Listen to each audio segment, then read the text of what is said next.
Slovenské fakty 3. Najčudnejšie erby miest. Obec Beckov má vo svojom erbe jedno exotické zviera. Viete aké? Je to slon nesúci väžu. Môže za to údajne chyba kovoritca, ktorý chcel pôvodne vyriť býka, ale sa mu to nepodarilo a tak vzniklo zviera podobné slonovi. Nie je mi úplne jasné, ako sa tam dostal ten chobot, ale whatever.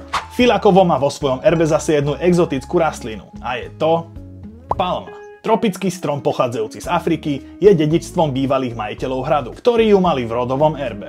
Obce Opoj a Malé Borové majú vo svojom erbe takéto vševidiace iluminátske oko. Ale fanúšikov konšpirácií musím sklamať, lebo v tomto prípade ide o symbol boha. Šťavník sa zase píši takýmto jednorožcom ako z fantasy. Reprezentovať má zrejme symbol čistoty. Za to taká Liptovská Lužna má veľmi vizionársky erb, ktorý vystihuje aj momentálne nálady niektorých ľudí v spoločnosti.